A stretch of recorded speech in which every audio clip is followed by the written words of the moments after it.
Bonsoir à toutes et à tous, ravi de vous retrouver pour cette nouvelle édition d'Au Quotidien. Nous sommes le vendredi 12 septembre et nous sommes en plein cœur de la Foire du Mans, 88e édition, 450 exposants et puis déjà du monde en ce vendredi. Aujourd'hui, dans cette édition, une opération de contrôle de police au péage de Saint-Saturnin, découverte d'un sport au bord de l'eau, l'aviron auprès du club Manceau, et puis direction la salle Paul Courboulet pour une exposition d'estampes à découvrir à la fin de cette édition. Mais tout de suite, on commence avec les faits marquants de la journée avec Anthony Piton. Un adolescent victime de plusieurs coups de couteau ce mercredi dans le quartier des Sablons au Mans. Selon nos confrères de Ouest France, l'agression aurait impliqué 7 à 8 personnes aux alentours de 17h30, rue Édouard Herriot. La victime âgée de 14 ans a reçu 3 coups de couteau à l'arrière de la cuisse gauche et a été transportée vers les urgences pédiatriques du centre hospitalier du Mans. Toujours selon le journal Ouest France, la victime connaîtrait l'identité de ses agresseurs, mais refuserait de communiquer leur identité.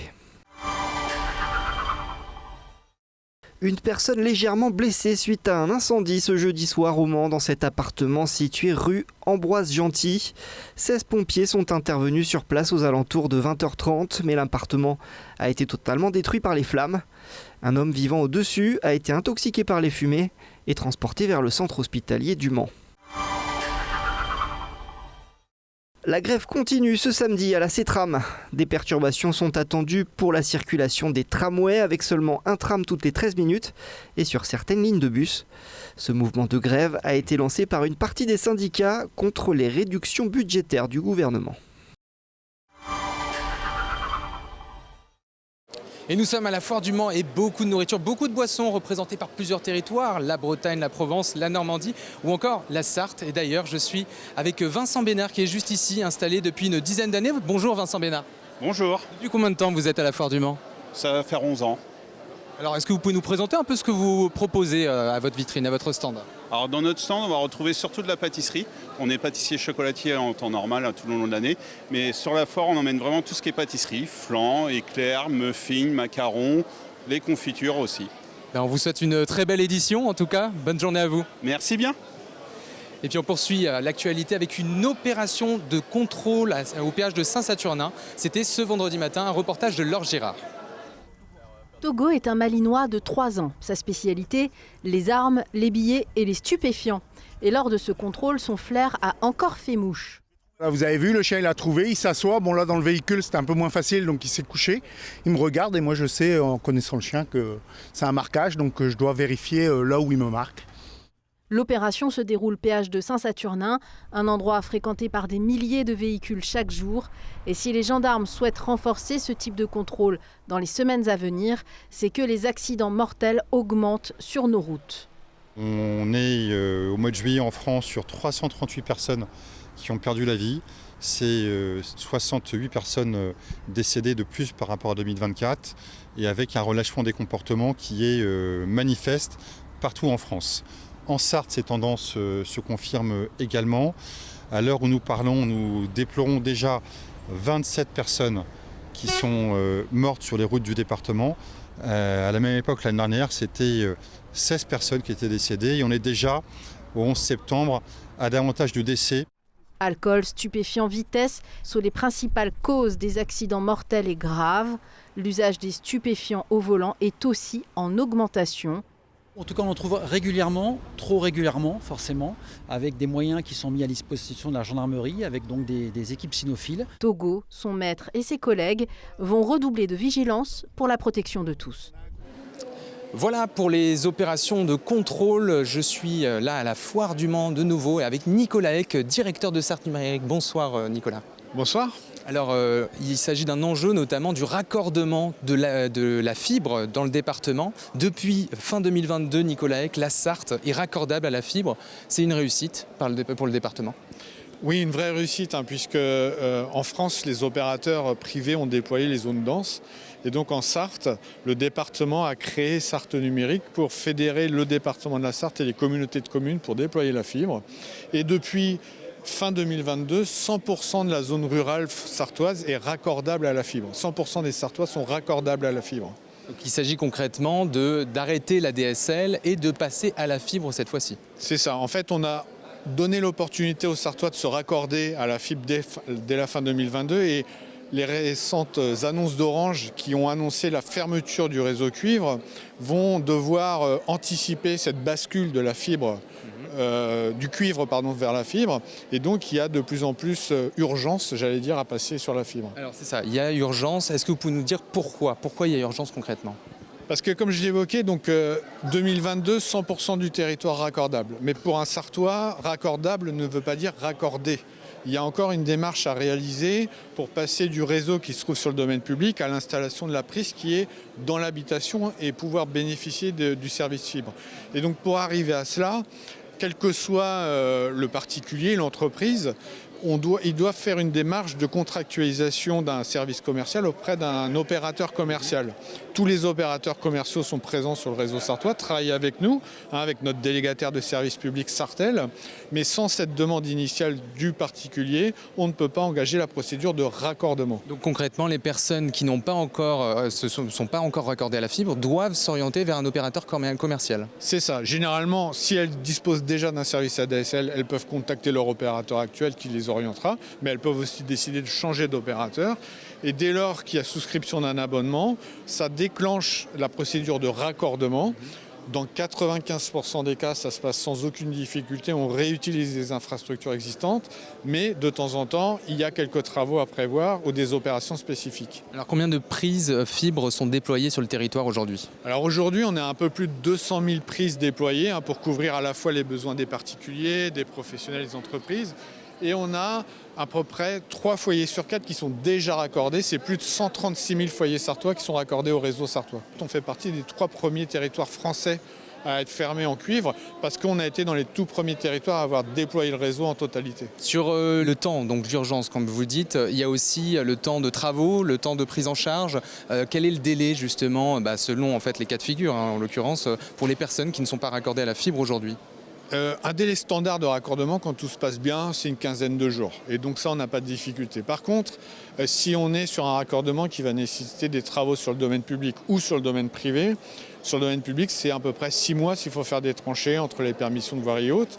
Et donc aujourd'hui, tant que le service ADSL est disponible, les gens sont dans une zone de confort parce qu'ils disposent des accès numériques. S'ils attendent trop longtemps, le risque, c'est que ce délai devienne très problématique pour eux parce qu'on n'aura pas le temps de traiter les travaux avant que le service DSL s'arrête, et donc ils seront en difficulté. Donc aujourd'hui, ils sont encore dans cette zone de confort où on les incite à basculer sur la fibre pour pouvoir traiter ça de manière très sereine. Merci Nicolas Eck, directeur de Sarthe Numérique, d'avoir pu intervenir sur cette urgence, en l'occurrence sur le raccordement à la fibre. Et puis là, on a le stand du département qui est derrière nous à la Foire du Mans.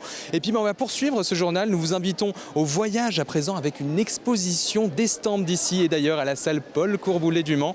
Ça commence ce week-end, un reportage de Laure Gérard. Les techniques de gravure et d'estampes permettent une variation de traits et de couleurs infinie. Alban Dressé utilise l'une des plus anciennes, l'eau forte ou taille douce sur plaque métallique. Bon, alors moi je suis dans une tradition du noir et blanc et les variations qui vont avec, mais on peut obtenir avec un trait très fin, un noir très profond, très dense et donc très beau.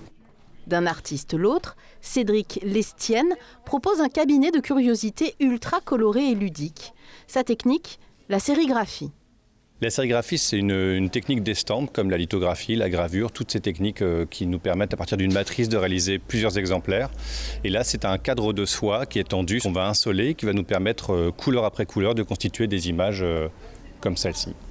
L'association Mancel, le hangar à papier, organise cette exposition riche d'une trentaine d'artistes qui montre que l'estampe contemporaine est bien vivante. De plus en plus, c'est ce qui est magnifique, c'est que ce travail qui était fait par des artisans très professionnels et très techniciens à une époque qui reproduisaient simplement des travaux d'artistes, aujourd'hui les artistes s'en emparent. Toute une palette d'œuvres à découvrir Centre Paul Courboulet au Mans chaque après-midi jusqu'au 28 septembre 2025.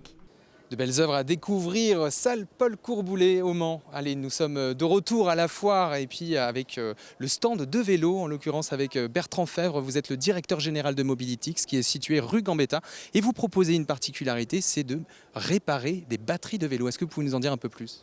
Tout à fait. Les batteries de vélo, elles ont une autonomie qui diminue avec les années et nous, on est capable en fait de les réparer. Et pour ça, c'est assez simple. En fait, on vient récupérer une batterie d'un vélo, on va l'ouvrir, on change à l'intérieur les cellules qui sont déficientes et puis on les remplace par des cellules neuves, ce qui permet en fait de retrouver l'autonomie initiale de votre batterie et ça pour 60% du prix d'une batterie neuve. Vous y gagnez et en plus en termes d'obsolescence programmée, c'est génial parce qu'on a un vrai côté écologique en reconditionnant nos batteries. Merci Bertrand Fèvre pour cette explication. On poursuit avec la découverte maintenant d'une nouvelle discipline, la Vie Fit, un mélange d'aviron et de fitness. Ce sont des cours collectifs musicaux et cette pratique débarque pour la première fois en Sarthe à l'initiative du club Le Mans Sarthe Aviron. En quoi ça consiste ? La réponse dans ce reportage de Colin Ancel. Attention, on va remonter. Nous ne sommes pas dans une salle de sport mais bien sur la terrasse du club Le Mans Sarthe Aviron. Au programme, une séance d'AviFit, mélange d'aviron donc et de fitness. 45 minutes passées sur la machine et au sol. On dépense pas mal d'énergie et c'est surtout qu'on utilise 85% des muscles de son corps. Donc du coup, on est vraiment sur une séance très complète. Ça travaille tout, franchement, les bras, le dos, les jambes, les abdos. Vraiment, ça travaille tout. On sent que ça tire de partout et ouais, c'est physique. Une première dans le département, suivant un programme établi par la Fédération française d'aviron. Un coach bénévole encadre la séance et prodigue ses conseils. On pense à bien tendre ses bras devant. L'ergomètre, c'est une machine qui est beaucoup utilisée en salle de sport et dans 90% des cas, elle est mal utilisée parce qu'en fait, du coup, le geste n'est pas bien maîtrisé, tout simplement. 2 séances sont proposées dans la semaine, il reste des places. Pour le club, c'est la concrétisation d'un travail de plusieurs mois. C'est une satisfaction parce qu'on se dit ça y est, la saison est lancée, on a lancé une nouvelle activité, on sent que ça va partir, que ça va prendre. Donc franchement, c'est une vraie satisfaction pour nous de montrer qu'on pouvait faire autre chose que simplement de l'aviron et utiliser au mieux l'infrastructure au bénéfice du club en général.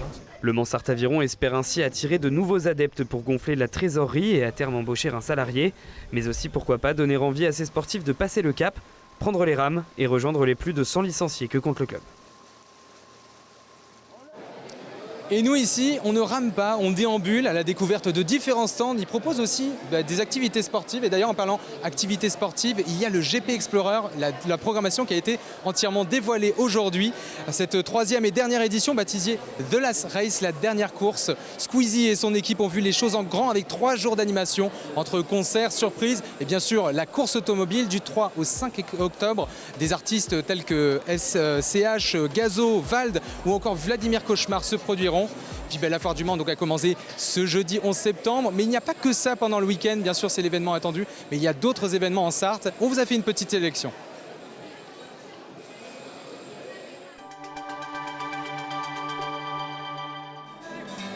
Week-end de fête en Sarthe ce samedi, c'est la traditionnelle braderie du Mans avec des articles à moindre coût pour les commerces du centre-ville, mais aussi pour les particuliers sur la place d'Alger et place des Jacobins notamment. La mensuelle du livre s'associe au mouvement et proposera des livres, des BD ou encore des vinyles à prix réduit. Début de l'événement dès 7h30. Samedi, l'île aux planches s'anime aussi pour la 17e édition de Festil, la fête des quartiers sud. Au programme, un forum associatif, des activités et des concerts toute la journée. À Mamers aussi, il y a de quoi se divertir avec la folle journée mamertine avec un vide-grenier organisé de 9h à 16h, puis un défilé de mode et une démonstration de twirling bâton. Et le dimanche, c'est une course de bolide qui aura lieu dès 9h dans la commune du nord-est du département. Spectacle assuré avec les caisses à savon. Et puis une autre course en centre-ville du Mans ce dimanche, celle des garçons de café. Le but, amener le plus rapidement et le plus proprement possible un plateau sur un parcours arpentant la place des Jacobins, la place de la République ou encore la cité Plantagenet. Spectacle garanti à partir de 15h.